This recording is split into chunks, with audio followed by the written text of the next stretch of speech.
महाराष्ट्रात झालेल्या विधानसभा निवडणुकीत महायुतीला घवघवीत यश मिळालं।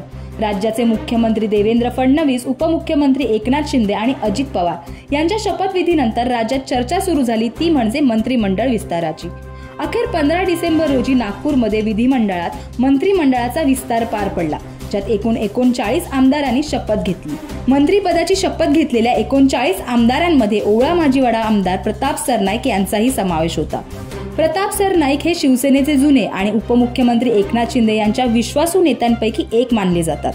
2024च्या विधानसभा निवडणुकीत 1,84,178 मतं मिळून चौथ्यांदा ते ओवळा माजिवाडा विधानसभा मतदारसंघातून आमदार म्हणून निवडून आले। पण आधी आमदार आणि आता कॅबिनेट मंत्री झालेल्या प्रताप सरनाईकांचा राजकीय प्रवास नेमका कसा होता तेच आपण आज जाणून घेऊया। मूळचे वर्धा जिल्ह्यातील असलेले प्रताप सरनाईक यांनी लहानपणीच डोंबिवलीत स्थलांतर केले। शालेय शिक्षण पूर्ण झाल्यानंतर त्यांनी सुरुवातीच्या काळात तब्बल 8 वर्ष दिवसा रिक्षा चालवायचं आणि रात्री भुर्जी विकायचं काम देखील केलं।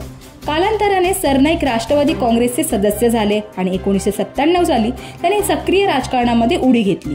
प्रताप सरनाईक सध्या जरी शिवसेनेत असले तरी त्यांच्या राजकीय कारकिर्दीची सुरुवात ही राष्ट्रवादी काँग्रेसमधून झाली।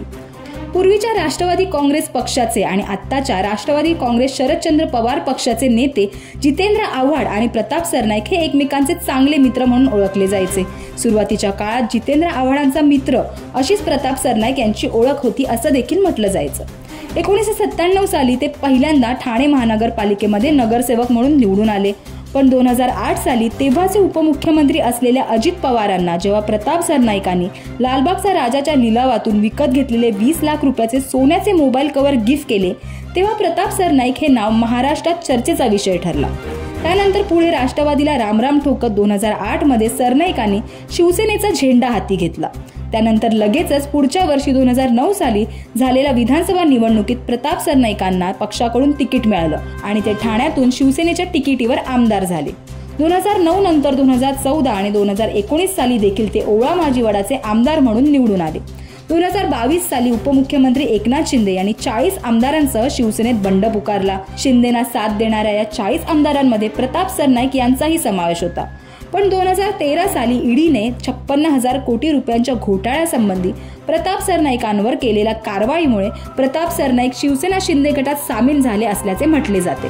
शिवसेना शिंदे गटाच्या सत्ता स्थापनेनंतर आता 2024च्या निवडणुकीत भरघोस मतांनी जिंकत सलग चौथ्यांदा ओवळा माजिवाडाचे आमदार बनले। त्यांच्या या विक्रमी विजयानंतर आता महायुतीच्या मंत्रिमंडळात देखील त्यांना संधी देण्यात आली आहे। त्यामुळे प्रताप सरनाईकांच्या वाट्याला कोणतं खातं येतं हे पाहणं नक्कीच महत्त्वाचं ठरणार आहे। प्रताप सरनाईक यांच्या या राजकीय प्रवासाबद्दल तुम्हाला काय वाटतं ते आम्हाला कमेंट करून नक्की कळवा आणि अशाच बातम्यांसाठी पाहत रहा MB लाईव्ह मराठी।